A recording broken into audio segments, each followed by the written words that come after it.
The distant thunder of hooves echoed across the sun-baked earth as Kieran Elliot galloped toward McGill, Nevada, his heart pounding with a desperate rhythm that matched his horse's stride. Behind him, a wall of orange flames devoured the prairie with ravenous hunger, turning the once golden landscape into an inferno of death. But ahead of him lay something even more terrifying, the realization that Emma Foster was still back there, somewhere in the path of destruction. The summer of 1879 had been the driest in Nevada's history. For weeks, the scorching sun had beaten down on the land, turning the lush prairie grass into brittle kindling just waiting for a spark. Everyone in McGill knew it was only a matter of time before disaster struck. But no one expected it to happen today, the day Kieran had finally worked up the courage to propose to Emma. Kieran had been planning the moment for months. At 26, he'd spent 5 years building his small cattle ranch just outside of town, saving every penny, and dreaming of the day he could offer Emma more than just promises. She deserved better than the life she'd been living, working as a schoolteacher in McGill while caring for her ailing father. Kieran wanted to give her everything: a home, security, a family of their own. The memory of her face just hours ago flashed through his mind as he urged his horse forward. She'd been so beautiful standing on the porch of her small cabin, her honey-brown hair catching the sunlight, her green eyes reflecting the vast blue Nevada sky.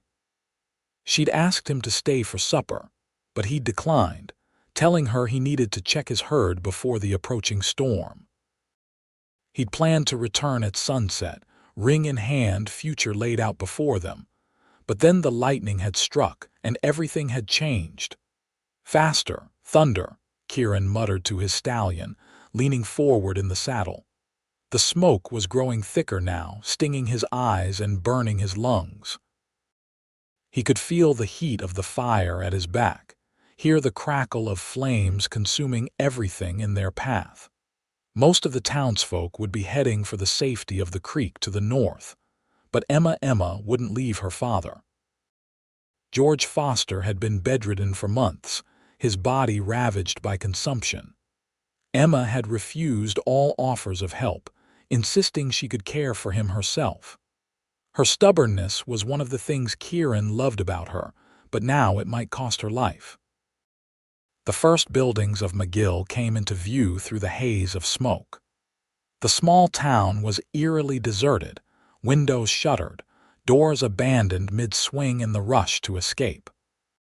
Kieran rode down the main street, past the general store where he'd purchased the ring, past the schoolhouse where Emma taught, toward the small cabin at the edge of town where she lived with her father. As he approached, his worst fears were confirmed. Her wagon was still there, the old mare unhitched and pacing nervously in the small corral.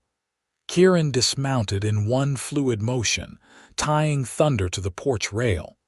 "Emma," he called, taking the porch steps 2 at a time. "Emma, are you in there?" He pushed open the door without waiting for a response, ducking into the dimly lit interior. The cabin was simple but neat, reflecting Emma's practical nature. A kettle still simmered on the stove, cups laid out for tea that would never be drunk. "Emma." He called again, moving toward the back room where George slept. "Kieran," her voice, muffled and strained, came from behind the closed door. "Kieran, is that you?" Relief washed over him, quickly followed by renewed urgency. He pushed open the door to find Emma struggling with her father's limp form, trying to lift him from the bed. "He won't wake up," she said, her face streaked with tears and soot. "I've tried everything. The fire's coming and I can't leave him."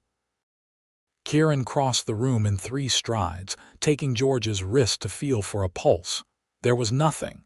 Looking into Emma's desperate face, he knew she understood, even if she couldn't accept it. "Emma, he's gone," Kieran said gently, reaching for her hands. "And we need to go, now." "No." She pulled away, clinging to her father's nightshirt. "No, he's just sleeping. He'll wake up. He always wakes up." The roar of the approaching fire grew louder, and through the small window, Kieran could see the first embers landing on the dry grass behind the cabin. They didn't have much time. "Emma, please," he begged, reaching for her again. "Your father wouldn't want you to die here with him. You know that." Something in his voice must have reached her because she looked up, really seeing him for the first time since he'd entered the room. Her green eyes, always so full of life and determination, were clouded with grief and fear. "I can't just leave him to burn," she whispered. "We'll take him with us," Kieran promised, already moving to wrap George's body in the bedsheet. "Help me." Together, they wrapped George's frail form and Kieran lifted him in his arms. The body was lighter than he expected. Consumption had taken most of him long before death claimed what was left. "Get anything you can't live without," Kieran instructed as they moved into the main room. "We have minutes, not hours." Emma nodded, moving with renewed purpose. She grabbed a small wooden box from the mantel, her mother's jewelry, Kieran knew, and a worn leather-bound Bible from beside the bed. These she stuffed into a cloth bag along with a photograph in a silver frame. "That's all," she said, her voice steadier now. "Everything else is just things." Outside, the air had grown thick with smoke and ash. The fire was visible now, a wall of orange and red bearing down on the eastern edge of town. Thunder whinnied nervously, stomping his hooves against the dry earth. "We'll need to take your wagon," Kieran said, carrying George's body down the steps. "Thunder can't carry 3. Emma nodded, moving quickly to hitch her mare to the wagon. Her hands were steady despite the tears still flowing down her face. That was Emma strong even in her breaking. Once George was laid gently in the back of the wagon, Kieran helped Emma up onto the seat before climbing up beside her and taking the reins. "The creek?" she asked, glancing back at the approaching flames. Kieran shook his head. "Too far. The fire will cut us off before we get there." He pointed west, toward the mountains. "There's a box canyon about 2 miles that way. Steep rock walls, not much vegetation. We'll be safe there until the fire passes." Emma nodded, one hand clutching the seat, the other pressed against her mouth as they pulled away from the only home she'd known since childhood. As they reached the edge of town, she turned for one last look, her shoulders shaking with silent sobs. "I'm so sorry, Emma," Kieran said, wishing he could take her in his arms, wishing he could take away her pain. "I'm so sorry about your father." "He's been dying for a long time," she said softly. I didn't want him to be alone at the end." "He wasn't," Kieran assured her, risking a glance away from their path to meet her eyes. "He had you, right until the last moment. That's more than most people get." The wagon bounced over the uneven ground, each jolt sending a fresh wave of pain across Emma's face. Behind them, the fire had reached the edge of town. The dry wooden buildings of McGill would offer little resistance by nightfall. The town would be nothing but ashes and memories. Thunder trotted alongside the wagon, his coat gleaming with sweat in the orange glow of the approaching flames. Kieran pushed the mare as hard as he dared, but the old horse was struggling with the weight of the wagon and the rough terrain. "We're not going to make it," Emma said, her voice surprisingly calm as she looked back at the wall of fire gaining on them. Kieran's mind raced, calculating distances and options. The canyon was still at least a mile away, and the fire was moving faster than they could. If they abandoned the wagon, they might make it on Thunder, but that would mean leaving George's body behind, something he knew Emma couldn't bear. Then he saw a shallow depression in the landscape ahead, where spring rains had carved out a wide, dry creek bed. The banks were steep enough to provide some shelter, and the bed itself was mostly stone and sand, offering little fuel for the flames.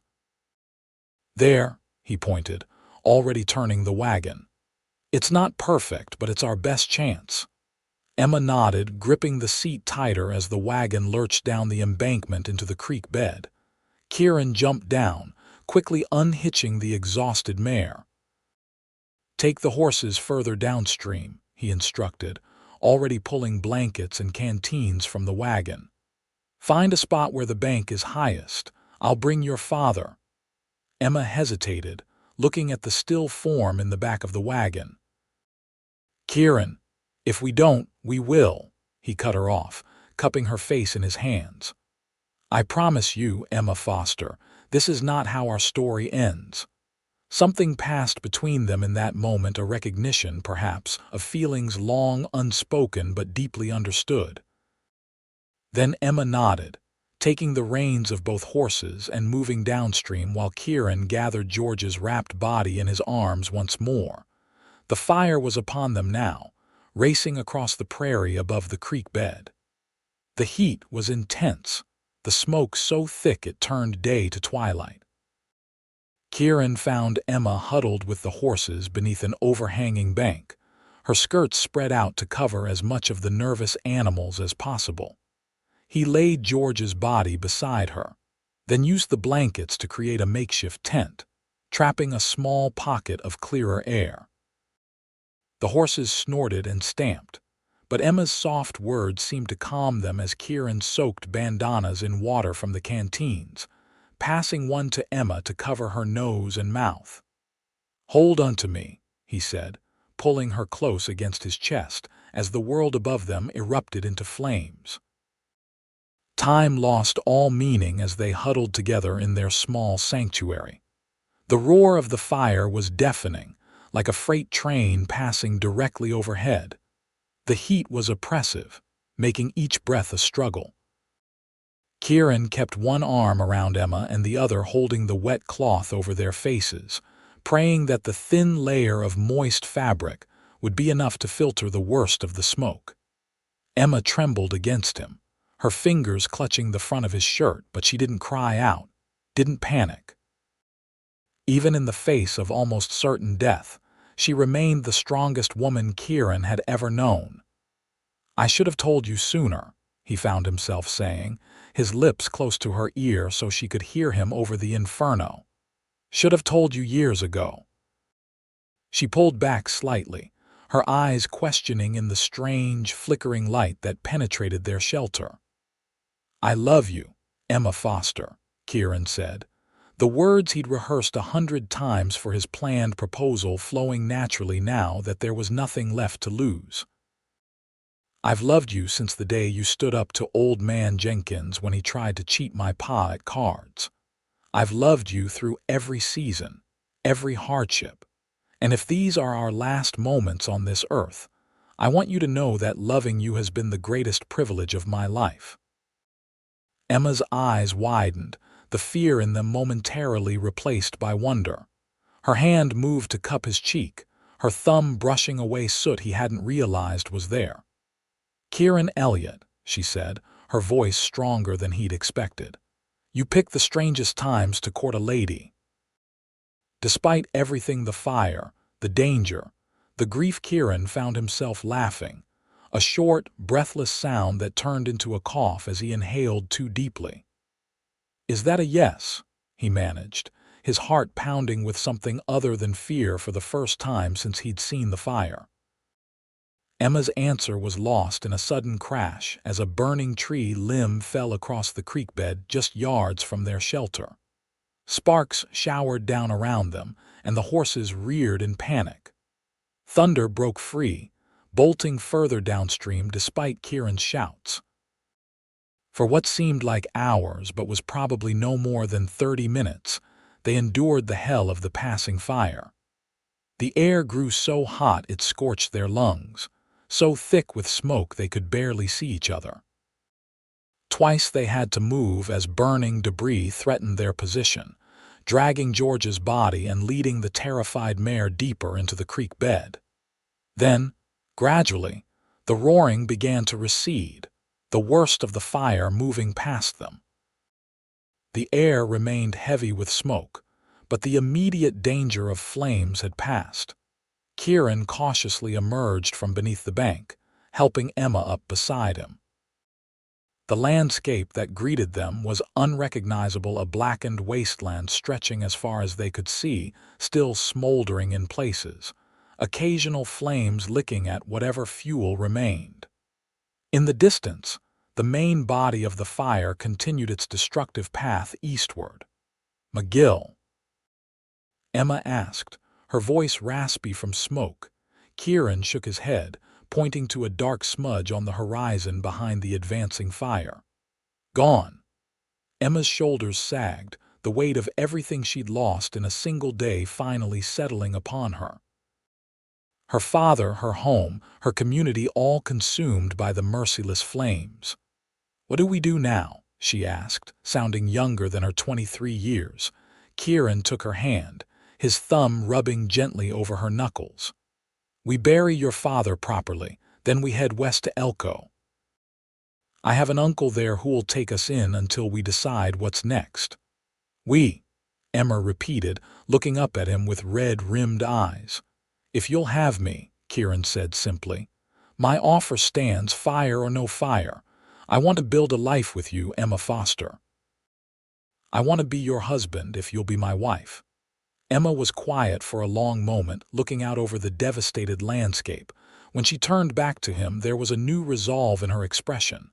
"Ask me properly," she said. Kieran blinked in surprise. "Now, here?" "Yes, now, here." Her chin lifted in that stubborn way he adored. "Life doesn't wait for perfect moments, Kieran. Today has taught me that. So ask me properly while we still can." Understanding dawned in Kieran's heart.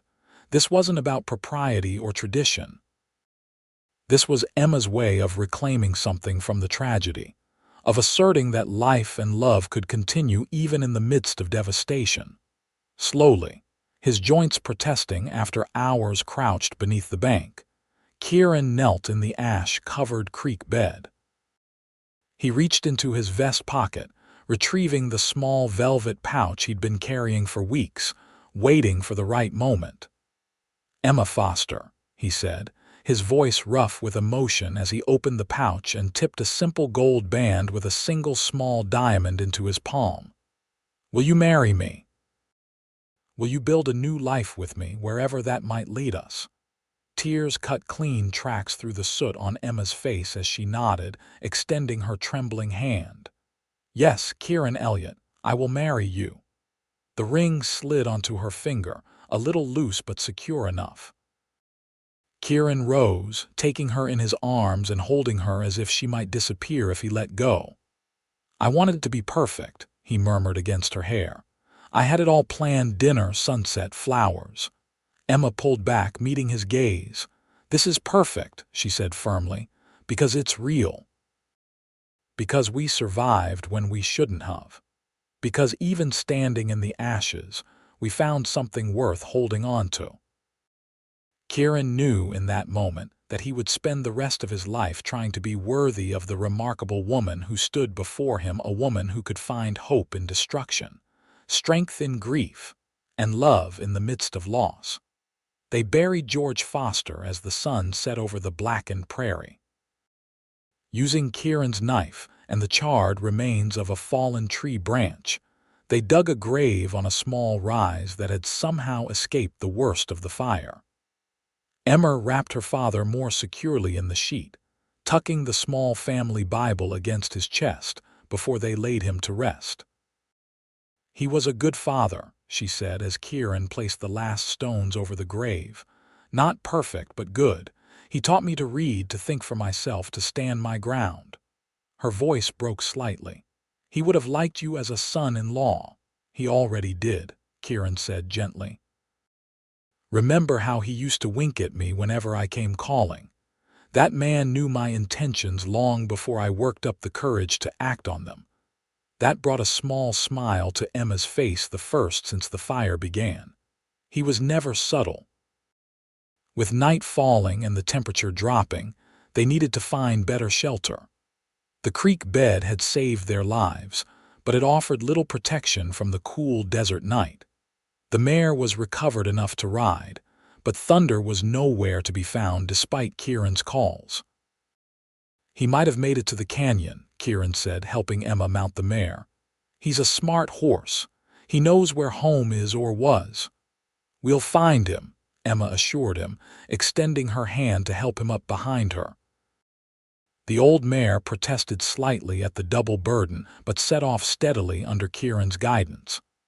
They rode in silence through the eerie landscape, the moonlight casting strange shadows across the blackened earth.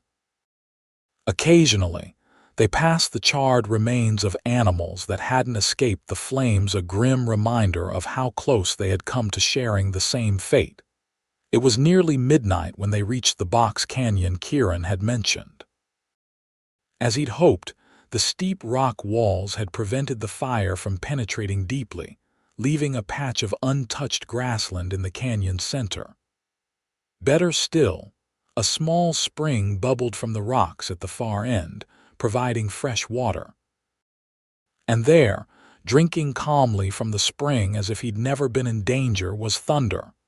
"See," Emma said as the stallion lifted his head, nickering in recognition. "He's smarter than both of us put together." They made camp in the shelter of the canyon, using the supplies Kieran always kept in Thunder's saddlebags: a small tarp for shelter, jerky and hardtack for food, matches to start a small fire with unburnt wood they gathered from deeper in the canyon. As they sat beside the fire, sharing a canteen of water, the events of the day began to catch up with them. Emma's eyelids drooped, her body swaying slightly with exhaustion. "Sleep," Kieran urged, spreading his bedroll for her. "I'll keep watch." "For what?" Emma asked, too tired to argue but still practical. "The fire's past us. There's nothing left to burn." "Just sleep," Kieran repeated, helping her lie down. "Tomorrow will be soon enough to figure out our next steps." Emma caught his hand as he tucked the blanket around her. "Lie down with me," she said softly. "Just to sleep. I don't want to be alone tonight." Kieran hesitated only briefly before stretching out beside her, careful to maintain a respectful distance despite their engagement. Emma, however, had other ideas. She shifted closer, resting her head on his shoulder, her hand over his heart. "Is this improper of me?" she murmured, already half asleep. Kieran smiled into the darkness, his arm coming around to hold her close. "Probably. But I won't tell if you won't." Her soft laugh was the last thing he heard before exhaustion claimed him as well, pulling him into a deep, dreamless sleep. Dawn broke clear and cold over the canyon. Kieran woke to find Emma already up, washing her face and hands in the spring. She'd attempted to clean her dress as well, but the smoke and soot had left stains that would likely never come out completely. "Good morning," she said, noticing him watching her. There was a new steadiness to her voice, a quiet determination that told Kieran she had done her grieving in the night and was now focused on survival. "Morning," he replied, rising to join her at the spring. The cold water was a blessing on his smoke-irritated skin, washing away the worst of the ash and bringing him fully awake. "I've been thinking," Emma said as they shared the last of the jerky for breakfast. "About what we do next." Kieran nodded, giving her space to work through her thoughts. "Elko makes sense," she continued. "Your uncle's there and it's the closest town of any size, but after that—" She took a deep breath. "I don't want to stay in Nevada, Kieran." "No?" he asked, surprised. "Where then?" "Oregon," she said decisively. "I have a cousin in Portland who writes me about the green valleys, the abundant water, after seeing what dryness can do." She gestured toward the burned landscape beyond the canyon. "I want to live somewhere things grow easily, somewhere the land isn't always one spark away from destruction." Kieran considered this.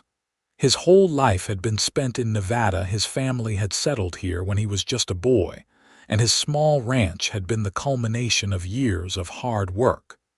But the ranch was gone now, along with the cattle and the barn he'd built with his own hands.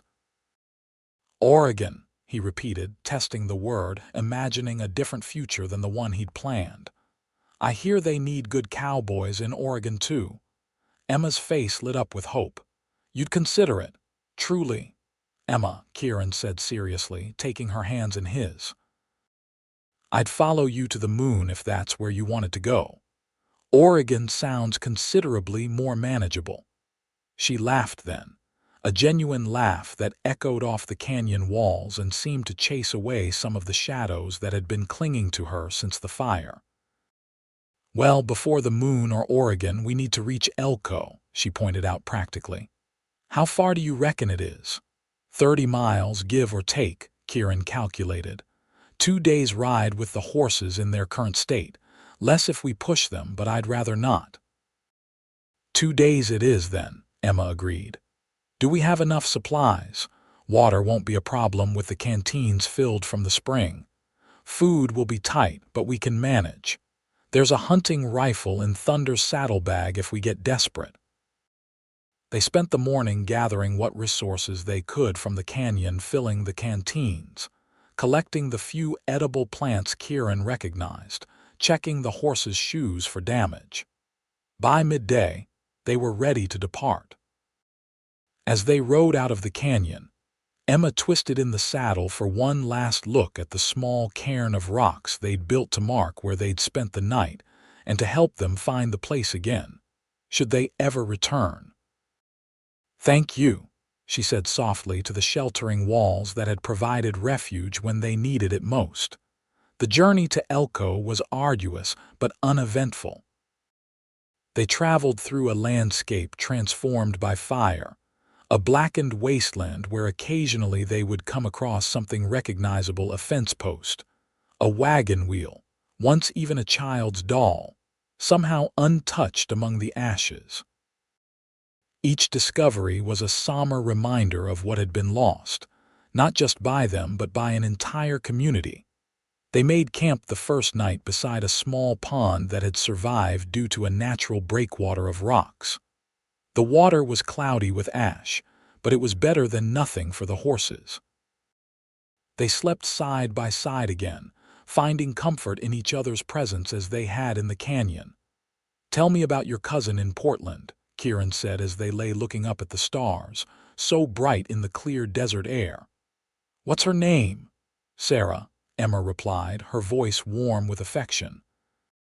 She's actually my mother's cousin, so I suppose that makes her my cousin once removed. She married a logger-turned-lumber merchant and has 3 children now. And she likes it there. In Oregon, she loves it.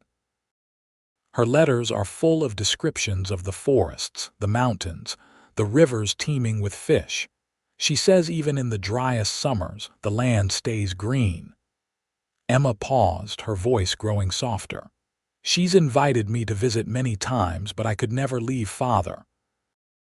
Kieran squeezed her hand, understanding the complexity of emotions behind those simple words. Then she'll be all the happier to see you now, especially with a handsome new husband in tow. Emma laughed quietly. Quite modest, aren't you? False modesty is just another form of pride, Kieran replied with exaggerated seriousness, drawing another laugh from her.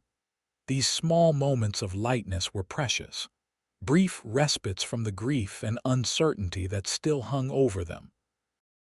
Kieran treasured each one, each smile, each laugh, evidence that the Emma he loved was still there beneath the sorrow.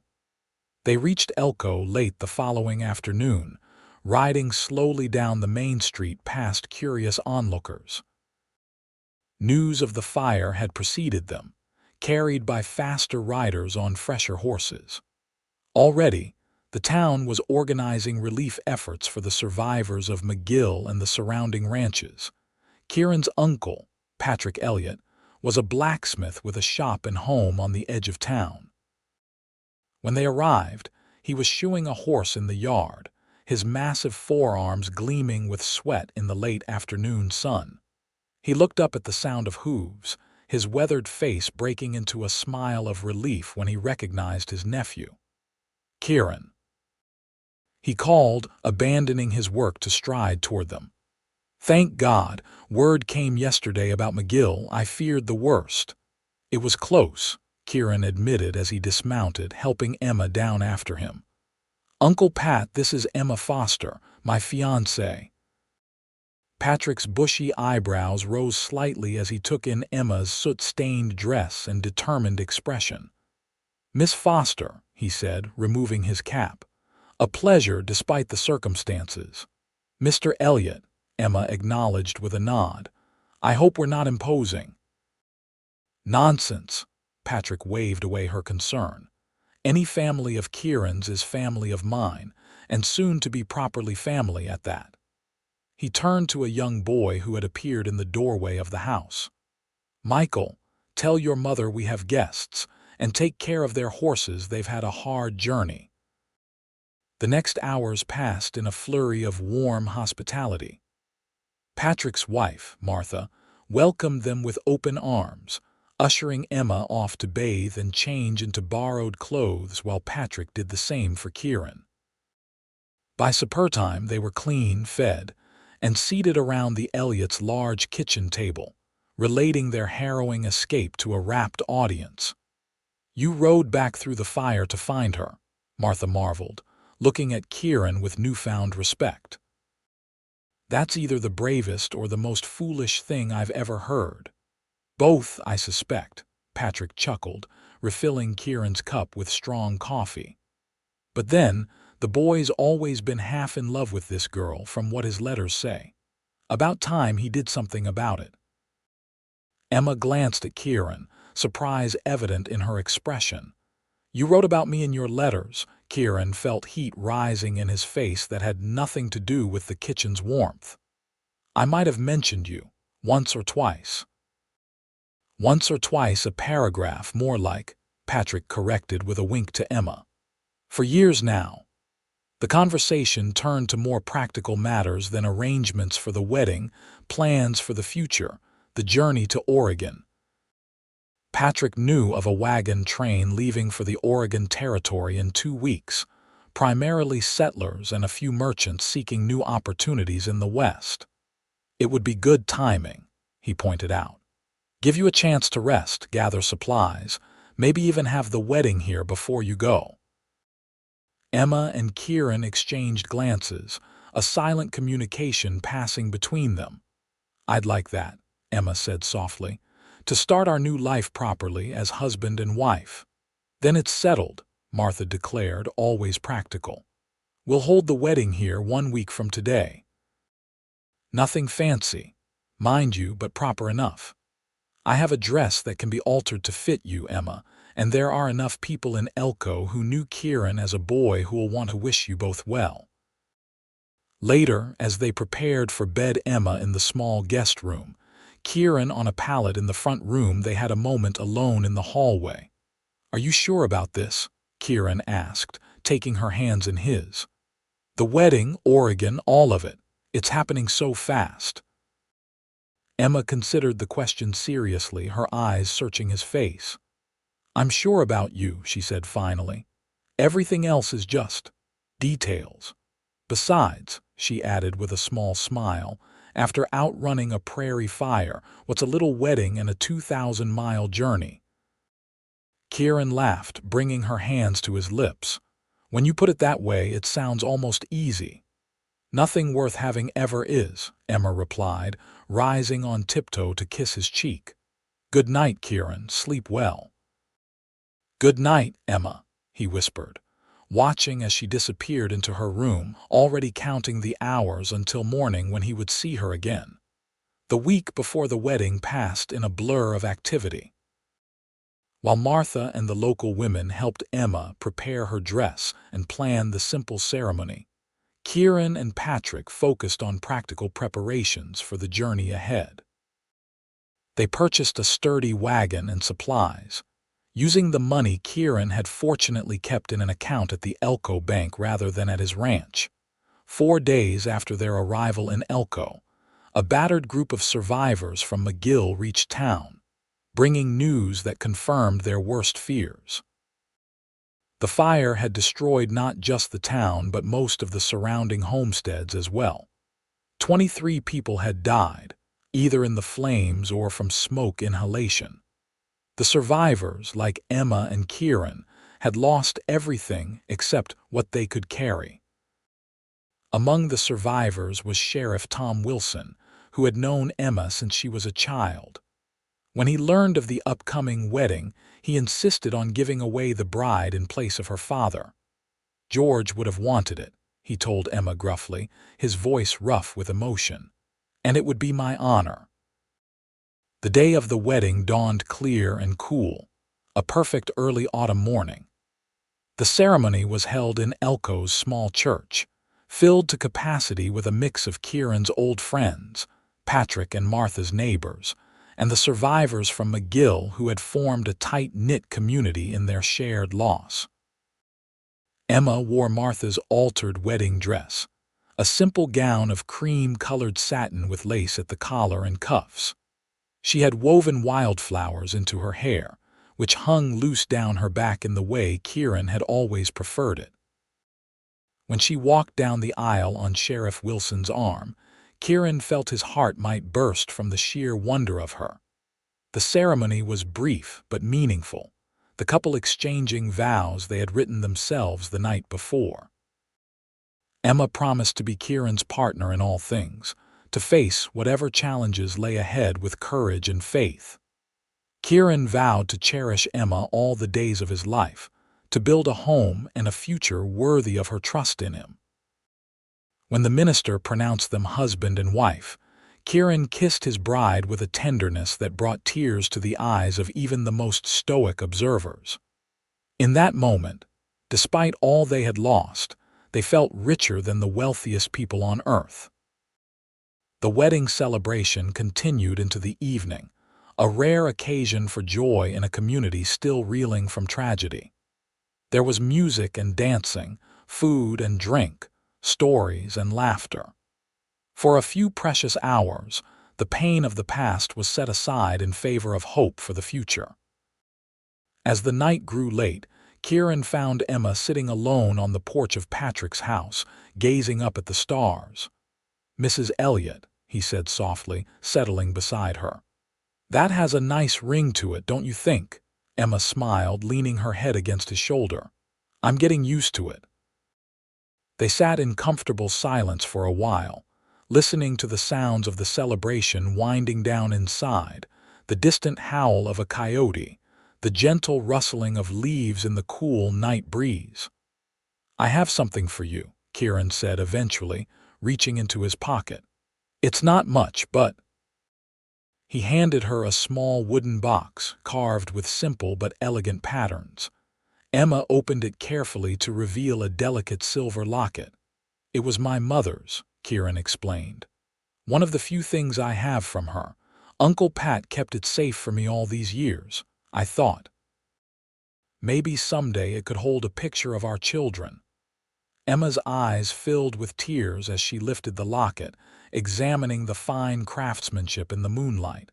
"It's beautiful," she whispered. "Help me put it on." Kieran took the necklace, his fingers brushing against her skin as he fastened it around her neck. The locket nestled just below her collarbone, catching the light as she breathed. "Perfect," he said, though he was looking at her face, not the jewelry.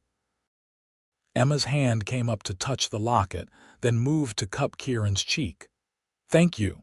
Not just for this, but for everything. For coming back for me. For giving me a future to look forward to when I thought everything was lost." Kieran turned his face to press a kiss into her palm. "I will always come back for you, Emma. Always." The journey to Oregon began 5 days after the wedding, as the wagon train assembled on the outskirts of Elko. 23 wagons in total, carrying families, single men seeking fortune, and a few merchants with goods to sell in the growing settlements of the Northwest. Kieran and Emma's wagon was modest but well-equipped, loaded with supplies purchased in Elko and gifts from their wedding. Thunder and the mare were hitched to pull it, Both recovered from their ordeal during the fire and ready for the long journey ahead. The first weeks on the trail were challenging, but not unexpectedly so. They traveled an average of 15 miles a day, following the established route northwest toward the Idaho Territory. The wagon master, a grizzled veteran of the Oregon Trail named Samuel Jenkins, kept a steady pace, mindful of conserving the strength of both people and animals for the difficult terrain that lay ahead. Emma quickly established herself as an asset to the wagon train. Her experience as a teacher made her valuable to the families with children, who gathered in her wagon during the midday rest for lessons in reading, writing, and arithmetic. Her practical knowledge of medicinal herbs, learned from her mother, was called upon more than once when minor injuries or illnesses occurred. Kieran, too, found his place among the travelers. His skills with horses and cattle were appreciated, as was his steady temperament during times of stress. When a wheel broke on the Petersons' wagon, it was Kieran who organized the repair, keeping spirits high with his quiet confidence that they would soon be back on the trail. Life on the trail had an unexpected effect on their marriage. The constant proximity, the shared challenges, the necessity of working together all served to deepen the bond between them in ways that might have taken years in a more conventional setting. They learned each other's strengths and weaknesses, preferences and aversions, dreams and fears. And at night, in the privacy of their wagon, they discovered each other as husband and wife, their love finding physical expression in tender exchanges that left them both wondering how they had lived so long without this connection.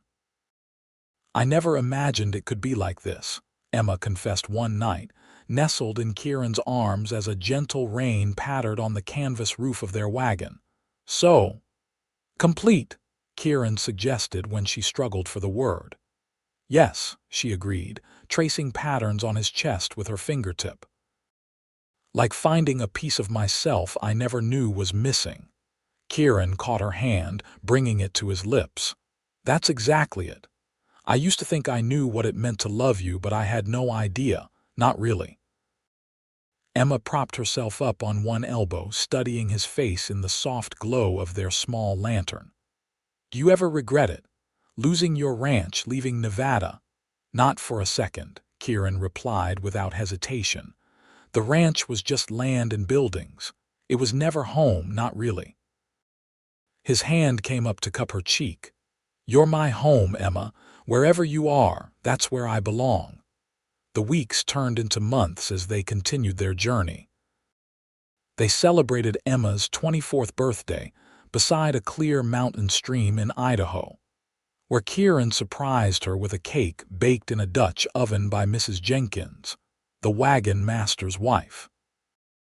They survived their first argument, a heated disagreement about the best route to take when the main trail was washed out by unexpected rains, and discovered the sweet reconciliation that followed. They faced dangers, too. A river crossing gone wrong nearly cost them their wagon, saved only by Kieran's quick action and the help of 3 other men from the train. A brief encounter with a small band of Shoshone warriors ended peacefully thanks to Samuel Jenkins' experience and respectful approach, but left the travelers on edge for days afterward, posting extra guards around the circled wagons each night. And then there was the sickness that swept through the train as they crossed into Oregon Territory, a fever that left even the strongest bedridden for days. Emma worked tirelessly alongside Mrs. Jenkins, brewing willow bark tea for the fever and applying cool compresses to overheated brows. 5 travelers died during those dark days, an elderly couple who had been too frail for the journey from the start, a young boy of 7 whose loss devastated the entire company, and 2 men in their prime who seemed to simply give up the fight. Kieran fell ill as well, his powerful frame reduced to shivering weakness as the fever took hold. For 3 days, Emma barely left his side, her own exhaustion forgotten in the desperate need to see him through. "Don't you dare leave me now, Kieran Elliot," she whispered fiercely as she bathed his burning face. "Not after everything we've been through. Do you hear me? You fight this." Whether it was her determination, the remedies she administered, or simply Kieran's natural strength, the fever broke on the fourth night. Emma wept with relief when he opened his eyes, clear and aware for the first time in days. "You look terrible," were his first words, his voice weak but his eyes taking in her disheveled appearance with concern. Emma gave a watery laugh, smoothing back his sweat-dampened hair. "You're one to talk. You've been at death's door for days." "And you've been keeping watch," he murmured, catching her hand. "Go rest, Emma. I'm not going anywhere." It was another week before Kieran was strong enough to resume his duties, and even then, Emma watched him carefully for signs of relapse. The wagon train had halted during the worst of the sickness, but now they pressed on, eager to reach their destination before the first winter snows made travel impossible. The landscape had changed dramatically since they left Nevada. The arid plains had given way to mountains, then to rolling hills covered with the most astonishing array of greens Emma had ever seen. Forests of pine, fir, and cedar stretched as far as the eye could see, interspersed with meadows where wildflowers bloomed in riotous profusion. "It's exactly as Sarah described it," Emma marveled as they crested a hill to see the Willamette Valley spread out below them, the river winding like a silver ribbon through the lush terrain. "So green, so alive." Kieran nodded, his arm around her waist as they stood together at the front of the wagon. "Different from anything I've known. Beautiful, though." "Do you think you could be happy here?" Emma asked, searching his face for any sign of regret or reservation. Kieran smiled, the expression crinkling the corners of his eyes in the way she loved. "I told you, didn't I? Wherever you are, that's home. But yes," he added, surveying the valley, "I think I could grow to love this land." The wagon train began to break up as they approached Portland, families peeling off to head for land claims or relatives in various parts of the valley. The Elliots continued on to the growing city on the Willamette River, arriving on a crisp November day nearly 4 months after leaving Elko. Sarah Collins, Emma's cousin, lived in a handsome 2-story house on the eastern edge of Portland, where the city began to give way to farmland. Her husband, James, had done well with his lumber business, supplying the building boom that showed no signs of slowing as more settlers arrived daily from the east. The reunion between the cousins was joyful and tearful, with Sarah alternately embracing Emma and stepping back to examine the changes the journey had wrought in the girl she remembered. "You're a woman now," she declared, her eyes bright with tears. "And married. I can scarcely believe it." "Sometimes I can scarcely believe it myself," Emma admitted with a laugh, reaching for Kieran's hand. "Sarah, this is my husband, Kieran Elliot." "The famous Kieran," Sarah smiled, extending her hand. "Emma's letters were full of you, though I gather she never told you as much." It was Emma's turn to blush as Kieran raised an eyebrow in her direction. "Is that so? Don't look so smug," Emma retorted. "Apparently you were just as bad, according to your uncle." The Collins welcomed them with open arms, insisting they stay until they found their feet in the new territory. James, a practical man with a keen business sense, immediately saw potential in Kieran's background. "We need good men who understand horses," he told Kieran over dinner that first night. "The logging operations rely on horse teams to move the timber, and finding skilled handlers is a challenge. If you're interested, I could introduce you to the right people." "That's generous of you," Kieran said, glancing at Emma. "Though I had thought to find land, start a small ranch perhaps." "There's land to be had, certainly," James nodded. But establishing a ranch takes capital, which I gather is in short supply after your losses in Nevada." "James," Sarah admonished, "they've only just arrived. Let them catch their breath before you start planning their futures." But Emma was already considering the idea, her practical mind weighing the advantages. "It wouldn't have to be forever," she said to Kieran. "Just until we've saved enough to buy land of our own, and you do have a way with horses." In the end, they agreed to stay in Portland through the winter at least. James arranged for Kieran to meet with the foreman of his largest logging operation, who hired him on the spot after seeing him handle a particularly difficult team of draft horses. The pay was good, the work challenging but suited to Kieran's skills and temperament. Emma, meanwhile, found her own place in their new community. Portland's growing population included many families with children in need of education, and when word spread of a qualified teacher in their midst, Emma soon found herself with more offers than she could accept. She chose to take on a small group of students 3 days a week, teaching in a room provided by the local church.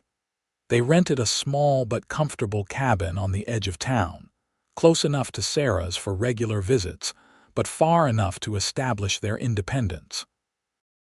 It wasn't the ranch Kieran had dreamed of, nor the schoolhouse Emma had once envisioned, but it was theirs, the first real home they had created together.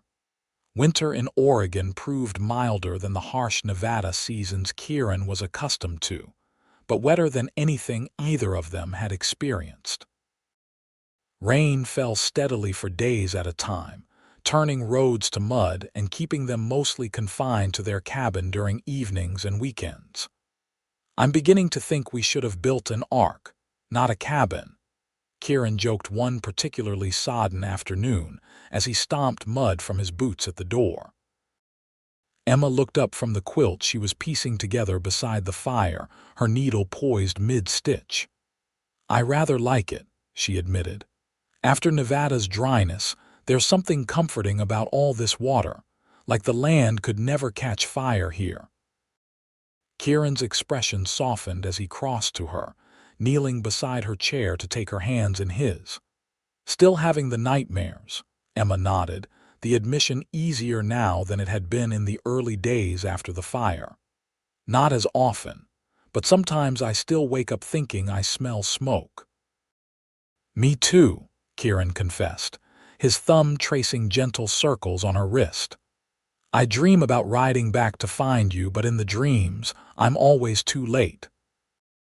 They had spoken of these things before, in the quiet darkness of their bed, gradually exorcising the trauma of that day through shared words and comforting touches. The healing was slow but steady, each passing month putting more distance between them and the tragedy that had both devastated and united them. Spring brought a different kind of change, the discovery that Emma was expecting their first child. "A baby," Kieran repeated when she told him, his expression a mixture of wonder and terror. "We're going to have a baby." "Yes," Emma confirmed, unable to contain her smile despite her own nervousness. "In late October, Dr. Wilson thinks."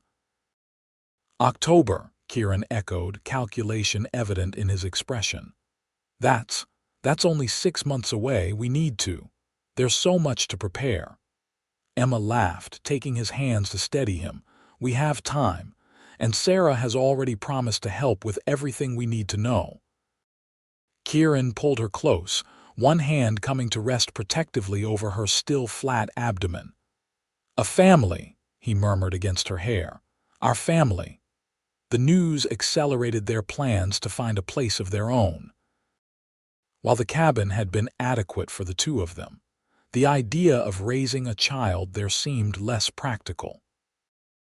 After much discussion, they decided that rather than the ranch Kieran had initially imagined, they would look for a small farm where they could grow their own food, keep a few horses, and have room for their growing family. James Collins, always generous with his connections, introduced them to a farmer outside Portland who was looking to sell. His children had moved east for education and opportunities, leaving him alone on land too large for one aging man to manage.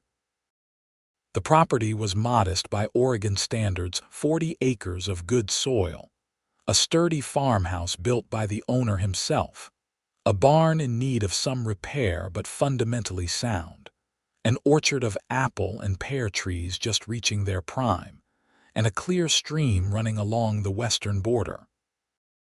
It was perfect. Using the money they had saved from both their jobs, supplemented by a small loan from the bank where James sat on the board, they purchased the farm in June.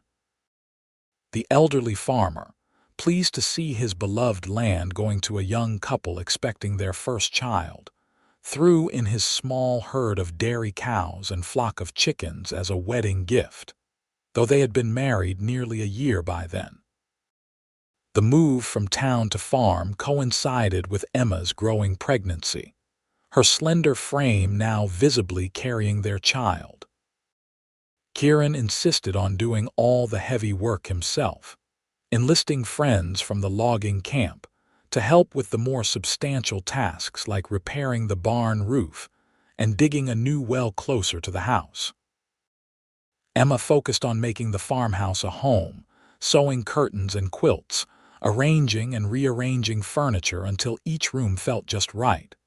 Sarah visited often, bringing not only practical gifts for the baby but also wisdom and reassurance for the mother-to-be. "Were you scared?" Emma asked her cousin one afternoon as they sat shelling peas on the porch, enjoying the late summer breeze. "Before your first," Sarah considered the question seriously. "Terrified," she admitted. "Not just of the birth itself, though that was frightening enough, but of everything that came after. How could I possibly be responsible for another human life? What if I made mistakes? What if I wasn't good enough?" "Exactly," Emma nodded, relieved to know her fears were normal. "Sometimes I wake in the night worrying about all the things that could go wrong." "That never stops," Sarah told her with a gentle smile. "Even now, with my youngest nearly 12, I still lie awake sometimes thinking of all the dangers in the world. But Emma," she reached across to squeeze her cousin's hand, "the joy outweighs the fear. Always." As Emma's time grew closer, Kieran became increasingly protective, much to her mingled amusement and exasperation. "I'm pregnant, not made of glass," she protested, when he tried to prevent her from helping with the apple harvest.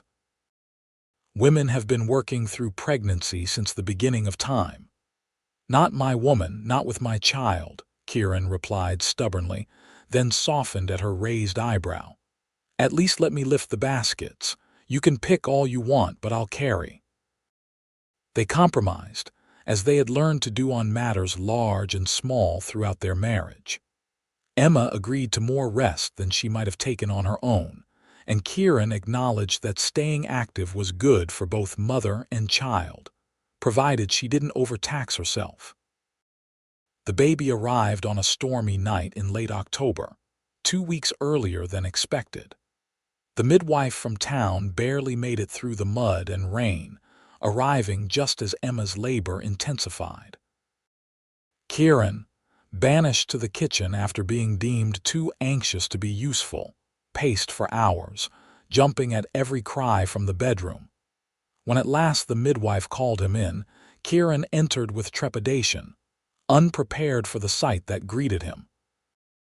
Emma, exhausted but radiant, cradling a tiny bundle wrapped in the special blanket she had embroidered during the quiet evenings of her pregnancy.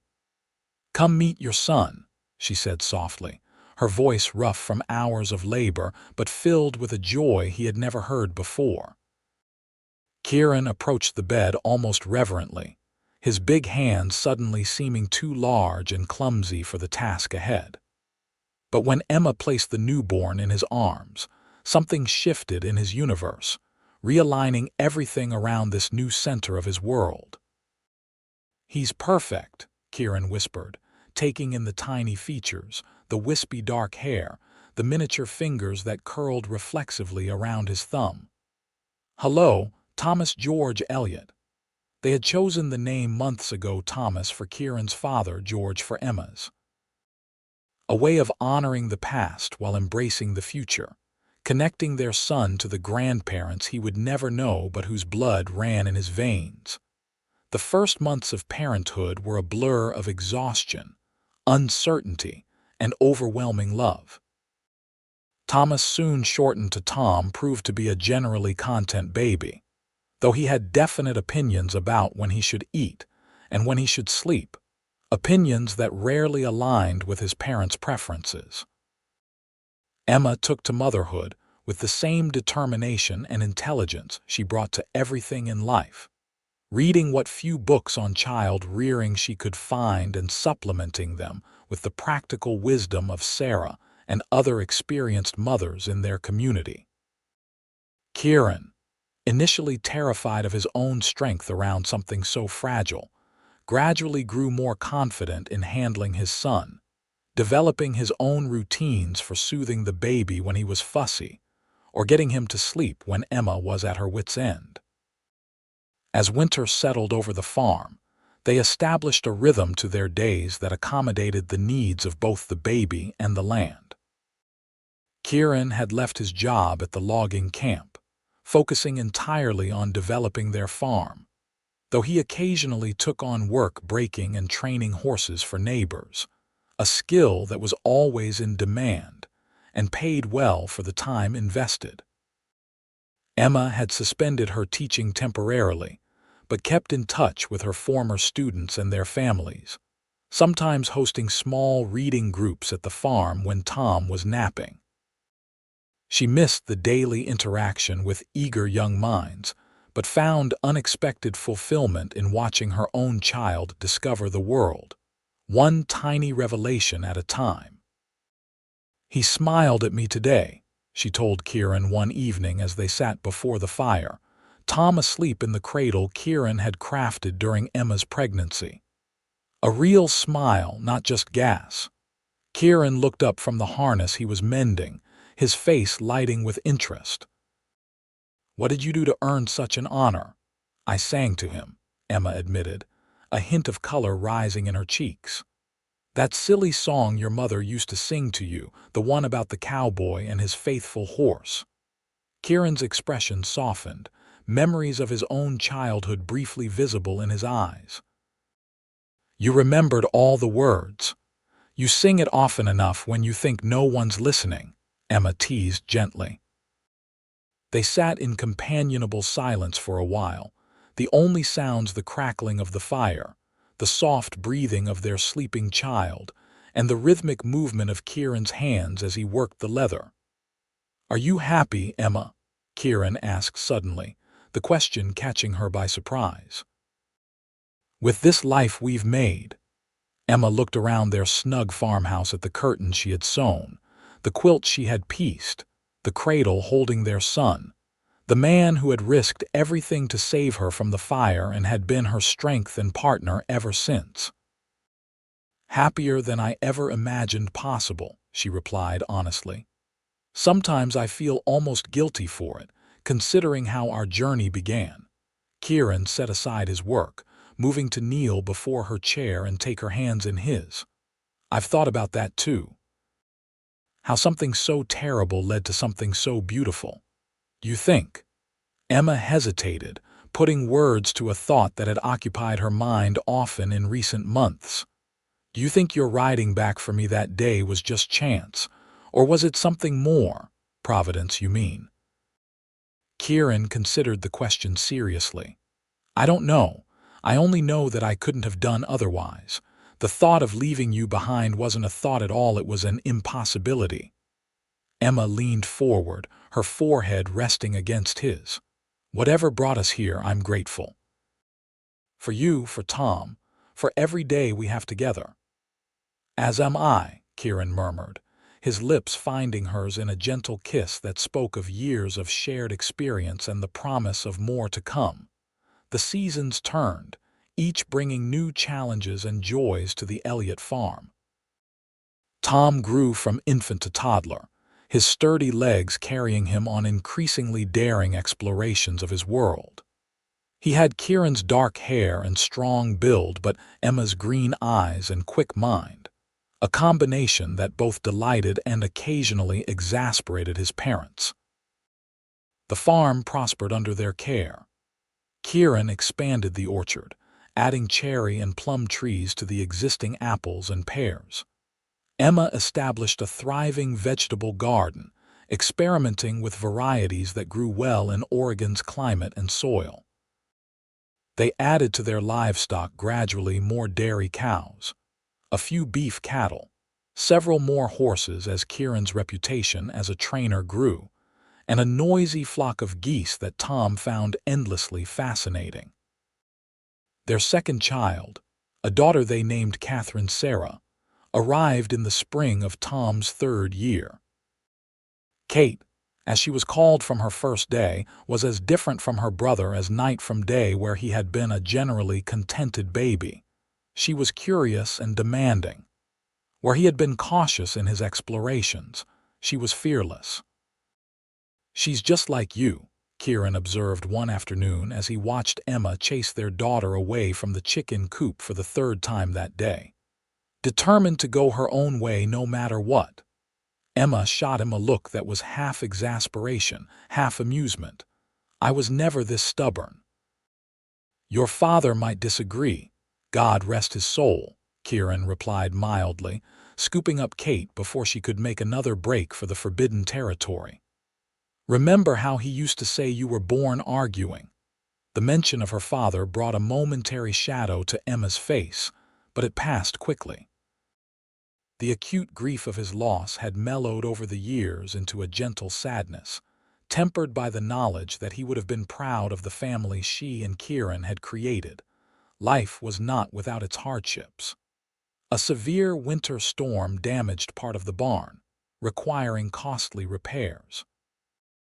A late frost one spring killed many of the apple blossoms, resulting in a poor harvest that strained their finances.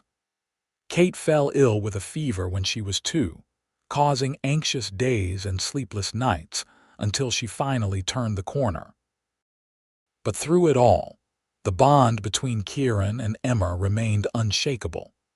The experiences they had shared, from the terror of the Prairie fire to the wonder of creating new life, had forged a connection that grew stronger with each passing year. They had learned to face challenges together, to celebrate joys both large and small, to build a life rich in meaning if modest in material wealth. On the 10th anniversary of their wedding, they hosted a gathering at the farm for friends and family from both Portland and the surrounding countryside. Tables were set up in the orchard, now mature enough to provide ample shade, and laden with food prepared by Emma and several neighbor women. Lanterns hung from tree branches, ready to illuminate the festivities as day turned to evening. Tom, now 9 and already showing signs of his father's way with horses, proudly led guests on tours of the property. Kate, 6 and dressed in her best pinafore, organized the younger children into complicated games of her own devising. Baby Robert, just beginning to toddle, was passed from one admiring arm to another throughout the day. As twilight settled over the gathering, James Collins raised his glass in a toast to the couple who had arrived in Oregon with little more than hope and determination, and had built a life worthy of celebration.